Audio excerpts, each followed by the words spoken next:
Olá a todos, bem-vindos a este novo episódio do podcast.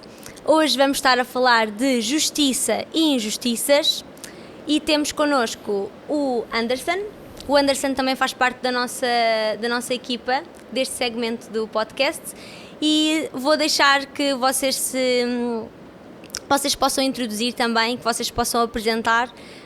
Priscila, diz só assim o que é que estudaste e onde é que trabalhas, qual é que é a tua área de atuação e o mesmo depois para o Joel. Ok, bom dia, boa tarde, boa noite. O meu nome é Priscila, trabalho na Associação Vigilante, sou assistente social e licenciei-me em Política Social. Ok, Joel. Olá, bom dia, obrigado pela oportunidade. O meu nome é Joel, eu sou pastor evangélico na CCL Chiçoso, sou músico e formado em Direito. Ok.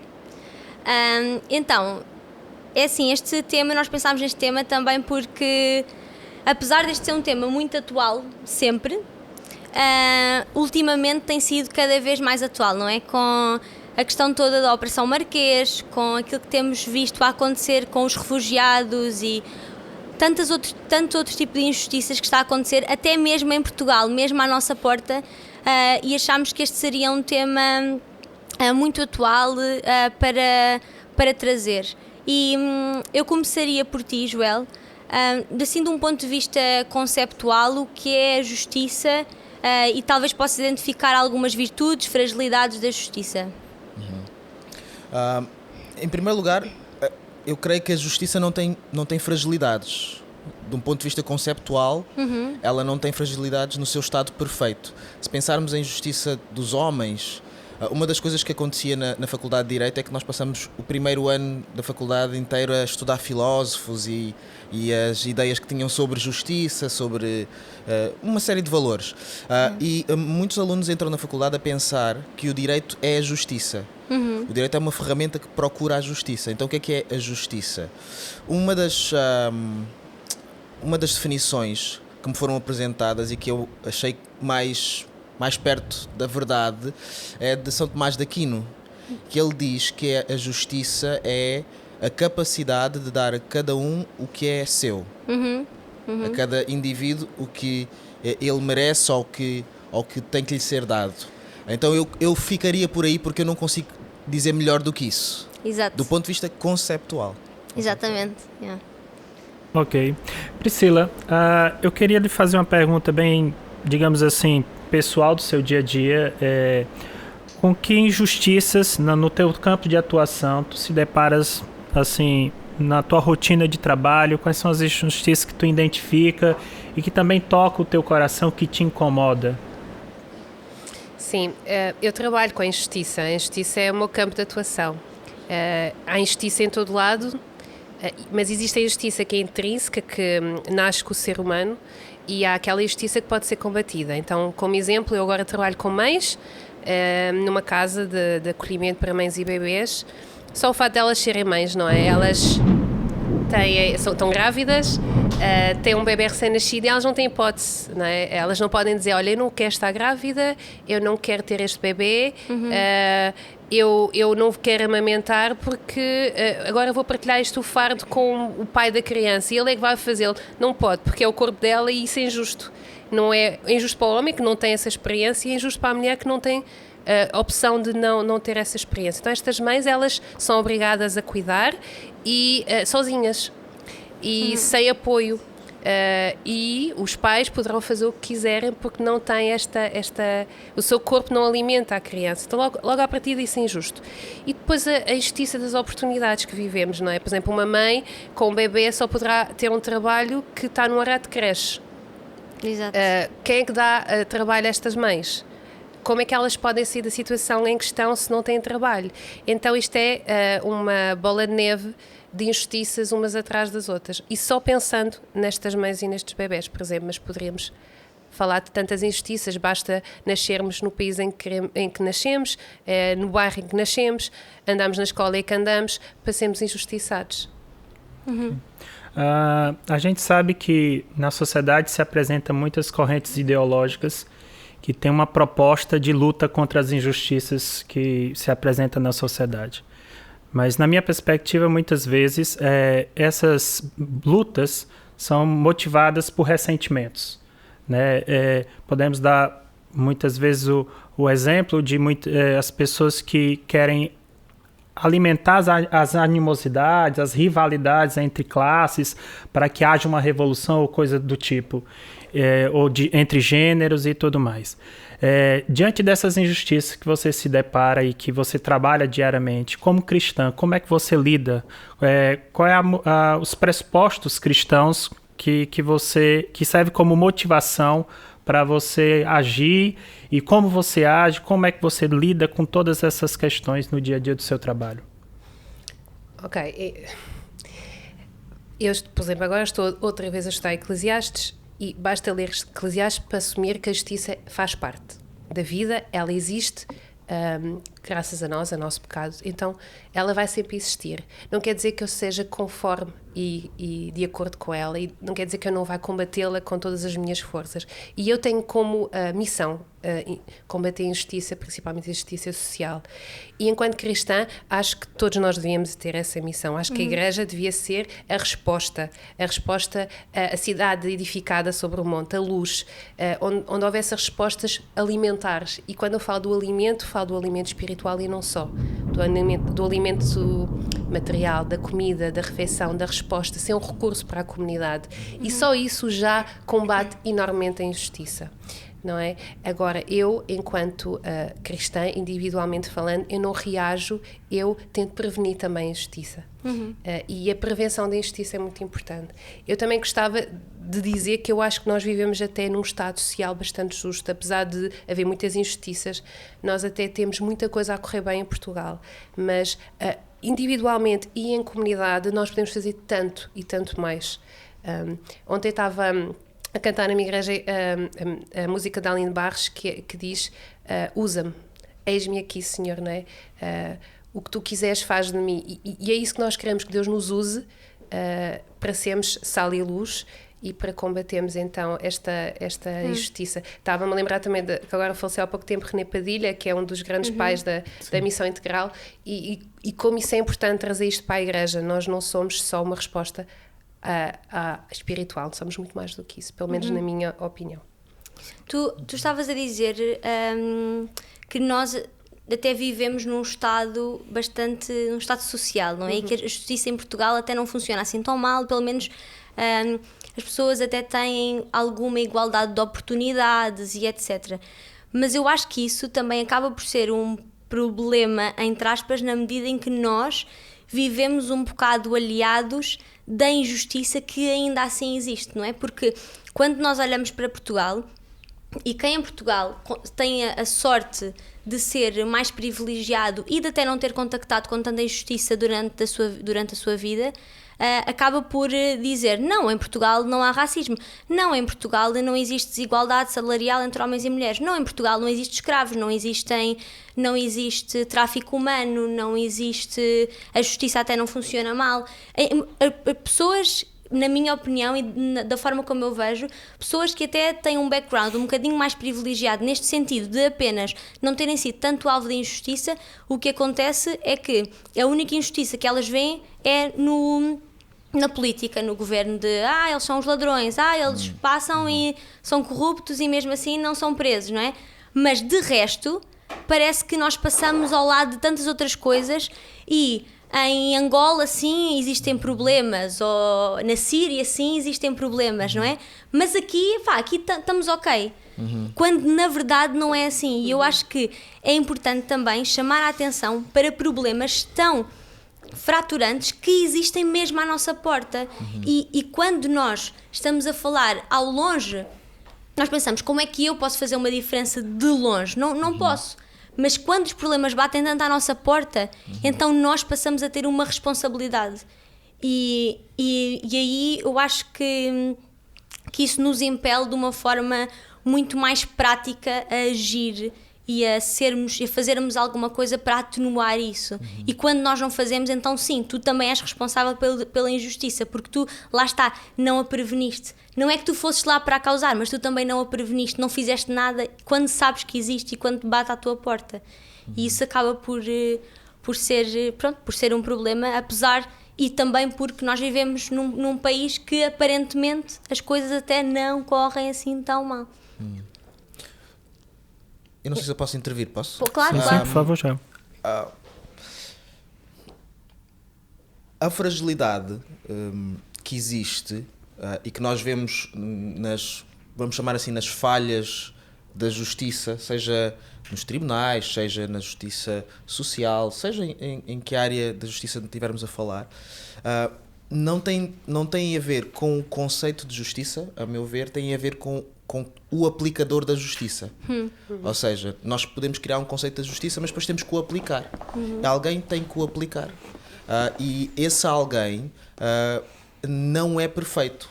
Ou seja, Deus é o único ser absoluto. Se alguém não é absoluto, a pessoa não consegue aplicar a justiça de uma forma perfeita, de uma forma satisfatória. E é isso que depois vai gerar a injustiça. A própria deusa que representa a justiça, inicialmente ela não era vendada, mas depois, fruto de algumas correntes filosóficas, acabou por se criar aquela ideia de vendar a deusa. Ou seja, a própria capacidade dela ver atrapalha a justiça. Ou seja, nós, é como se fosse um reconhecimento de que nós, como seres humanos, nós somos um entrave à própria justiça. E o que acontece é que muitas vezes, quando nós nos lembramos, ok, há aqui alguma situação que está mal, vamos pensar racismo. O racismo é um problema, é injusto, tem um determinado tamanho, só que para além do problema há a pessoa que vai aplicar então a solução, e a pessoa que vai aplicar a solução muitas vezes pode ficar ansiosa com o problema, pode se esquecer de todos os outros problemas, pode ficar frustrada com a falta de sensibilidade de outras pessoas, ou aquilo que acha ser uma falta de sensibilidade de outras pessoas à volta, que também tem outra explicação. Então isso tudo depois começa a subverter a aplicação da justiça. Então, em vez de a pessoa criar mecanismos de justiça, pode muitas vezes, ao tentar resolver uma situação, criar novas injustiças. E aí, em vez de criarmos uma solução, ou de repararmos uma injustiça, estamos na verdade a falar de vingança. Exato. E de ressentimento, como o Anderson dizia, que na verdade vai servir para alimentar mais injustiças. Então muitas vezes o problema é a falta de discernimento que nós, ao tentarmos, ao percebermos uma situação, que essa falta de discernimento nos faz nós nos tornarmos, na verdade, cúmplices das injustiças. E a Bíblia até nos diz que bem-aventurados são aqueles que têm fome e sede de justiça. Ou seja, ter fome e sede de justiça não é mau, é bom. É bom. Nós, como cristãos, nós somos chamados a ter fome e sede de justiça social. Claro que sim. Mas nós seremos fartos. Por quem? Por Deus. E esta é a diferença. Não é? A tal diferença da discussão dos social justice warriors e etc. tem a ver um bocado com isso, que é nós devemos perseguir a justiça, mas temos que ter cuidado para não nos tornarmos pessoas ressentidas que querem vingança. E não justiça. Exato. A impunidade, também tem outra questão que a gente percebe, que a impunidade ela perpetua a injustiça, né? Os mecanismos de justiça muitas vezes na sociedade não possuem mecanismo de vigilância, digamos assim, de monitoramento, porque o que é que adianta estabelecer uma lei e muitas vezes não ter aquela questão de estar monitorando para ver se a lei está sendo cumprida. E assim, essas questões de injustiça na sociedade, como cristãos, obviamente, com uma sensibilidade mais apurada, mais aprofundada, nós temos a tendência de ficarmos mais revoltados, de ficarmos mais indignados, porque, quer queira, quer não, o Evangelho sensibiliza a nossa consciência para com a maldade, para com o que há no mundo, as contradições do mundo. E Tiago, ele fala uma coisa muito interessante. Ele diz que a ira do homem não promove a justiça de Deus. Né? E há um outro versículo muito interessante que eu gostaria de citar, é que Tiago também, 3,18, ele diz: ora, a justiça é a colheita produzida por aqueles que semeiam a paz. Então, é a pergunta que eu faço para o João, mas também para a Priscila, e respondo como achar melhor. Como cristãos, como é que podemos, digamos assim, entre aspas, se revoltar contra as injustiças? Como podemos nos posicionar? Porque existe aquela atitude de, eu não tenho nada a ver com isso, como a Ana estava falando, né? E muitas vezes a gente se esquiva da responsabilidade, mas o Evangelho nos convoca para isso, nos convoca para a luta, no bom sentido, de lutar, de se opor contra toda injustiça e opressão humana, né? Fiquem à vontade.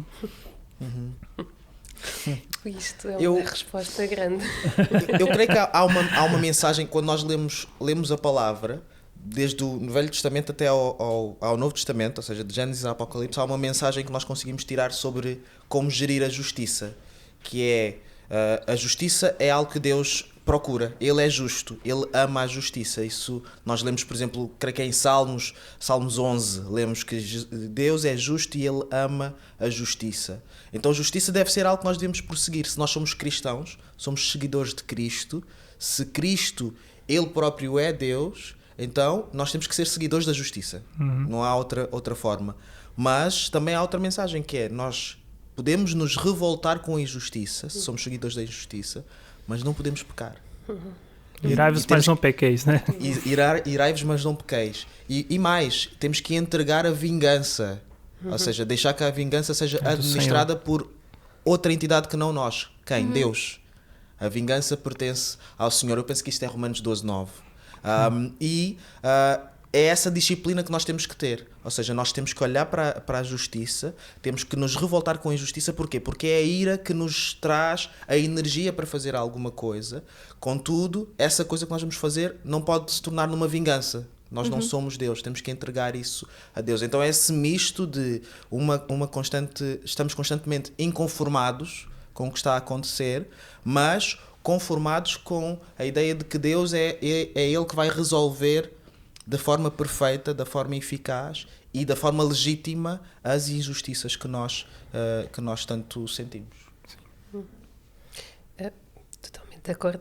Dizer que eu acho que vou ser polémica agora também, não, desculpem. Estás à vontade. Obrigada. Estás em casa. Obrigada. Sinto-me em casa. Dizer que quando tu falaste que o cristão a priori tem uma sensibilidade para a injustiça, e infelizmente não é sempre assim, tá bem? E muitas vezes a injustiça ocorre na igreja. Okay? Eu sou mulher e posso dizê-lo. Talvez os homens também o possam dizer, mas eu sei o que estou a dizer. Existe injustiça na igreja, no geral. E isso é muito triste. Porque além do mais, nós devíamos estar indignados com a justiça e não perpetuá-la. Em relação à sensibilidade, existe muita gente não cristã com imensa sensibilidade para a injustiça, nomeadamente a injustiça social. Então, que Deus nos sonde e nos dê discernimento, e que o Espírito Santo fale connosco para sermos incomodados, para a sua casa, para a sua igreja ser incomodada. Tem sido muitas vezes a minha oração. Eu quero partilhar uma coisa muito pessoal que eu acho que nunca falei com ninguém. Eu era muito pequena, eu vivia em França, estava na escola primária, e lembro-me de uma criança assim pequenina, de óculos, ser muito gozada pela minha sala. E lembro-me que achava que isso fazia parte da minha introdução, era o meu primeiro ano, a minha introdução escolar era gozar com aquela criança. Então eu acho que fiz parte daquele grupo que gozou com aquela criança. E lembro-me que a ver as fotografias da escola, ele até era um miúdo que estava com a ardósia, com o número da sala e tal. E olhar para a cara dele impactou-me tanto. Houve uma revelação qualquer dentro de mim, o Espírito Santo falou comigo, eu era muito pequena, devia ter 7 anos. E eu senti o sofrimento daquele rapaz. Eu senti o horror que ele sentiu por ter sofrido o chamado bullying. E lembro-me de pensar que eu nunca mais queria voltar a fazer parte de uma coisa daquelas. A vergonha que eu senti, a tristeza que eu senti, a noção, o privilégio de sentir a dor do outro. É um privilégio, mas é muito, muito complicado. Dói mesmo ao profundo da alma. E isso faz, e provavelmente por isso, e por coisas destas, eu fui desenvolvendo esta vontade de lutar pela justiça, e sou hoje em dia assistente social. Que Deus nos revele também, e que nos dê o privilégio da dor do outro. E a igreja tem que ter um papel fundamental nisto. Uma pessoa que eu respeito muito ensina-me uma coisa, a interpretar um texto bíblico da seguinte maneira: quando Jesus está a falar para a multidão no monte, ele tem que parar porque as pessoas estão com fome. Ele tem que parar. Os discípulos dizem: as pessoas estão com fome. E a verdade é que Jesus resolve o assunto, Mas ele não diz para as pessoas virem buscar a comida. Ele diz aos discípulos, dá-lhes vós de comer. Vão vocês ter com as pessoas, alimentem-nas para continuar eu a minha obra. Então, que nós sejamos aqueles que dão de comer. E isso garanto que vai minimizar as injustiças. Se nós estivermos atentos, se nós estivermos sensíveis e se nós sentimos a nossa responsabilidade. Porque aquilo que eu penso muitas vezes, e ainda ontem falava com uma colega, ontem, é eu vou ser chamada a atenção quando chegar lá acima daquilo que eu não fiz. Eu vou ser responsabilizada por aquilo que eu não combati, por aquilo que eu fechei o olhar, por aquilo que eu virei as costas. E há por todo o lado. É fácil, é só pedir a Deus que te abra o olho. É fácil ver a justiça em todo o lado. Bem, eu acho que acabamos mesmo em chave de ouro e mesmo com este apelo de que nós possamos verdadeiramente sentir a dor do outro e dessa forma ficarmos inconformados e que isso nos impele a agir, mas também conformados, como estava a dizer o Joel, na justiça que é de Deus e que Ele vai operar de uma forma perfeita que nós não conseguimos sequer compreender. Muito obrigada pela vossa participação, muito obrigada por estarem aqui, foi um tempo mesmo bom. E lá para casa, até à próxima.